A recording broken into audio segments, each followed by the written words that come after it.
তো আমরা গতকালকে হেফাজতে ইসলামের পক্ষ থেকে আমরা মিছিল নিয়ে এসেছি স্বৈরাচার সরকারের বিরুদ্ধে।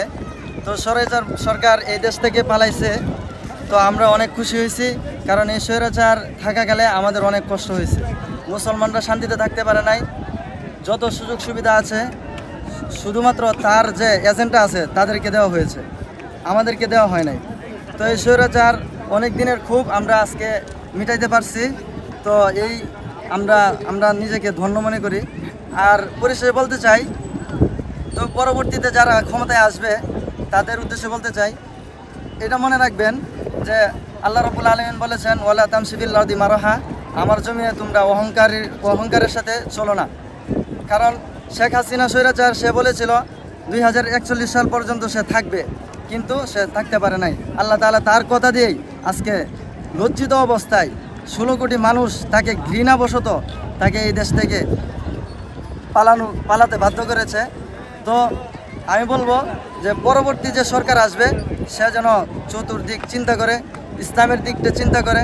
কারণ যেহেতু আমরা মুসলিম, আমাদের 99% মুসলমানের দেশ, তো এই হিসেবে ইসলামের দিকটা যদি চিন্তা করে যদি দেশ চালায়, আশা করি যে দেশ অনেক সুশৃঙ্খলভাবে চলবে এবং আল্লাহ তাআলার রহমত থাকবে। আমরা প্রতিদিন মিছিলে ছিলাম, আমরা এই ছাত্রদের পক্ষেই ছিলাম। কারণ আমরা যেহেতু মাদ্রাসায় পড়াশোনা করি, আমাদের কোনো কুঠা নেই, কিন্তু আমরা তাদের পক্ষে ছিলাম এই হিসেবে যে এই স্বৈরাচার সরকার যদি এই দেশ থেকে পালায়, যদি সে ক্ষমতা যদি ছাড়ে, তাহলে আমরা কোটা চাই না, আমরা শান্তি চাই।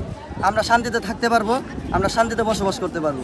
আমরা চাই যে আসুক, কিন্তু ইসলামের নীতিতে যদি চালায় তাহলে আমরা মনে করি অবশ্যই শান্তি আসবে। কারণ আপনারা দেখেন, আফগানিস্তানের দিকে তাকিয়ে দেখেন, আফগানিস্তান অনেক শান্তিতে চলতেছে এবং তাদের রাষ্ট্র কি ছিল আর এখন কি হয়েছে। ইসলাম যদি আসে তাহলে সকল প্রকার মানুষ বিভেদ ভুলে ইসলামের ছায়াতলে থাকতে পারবে।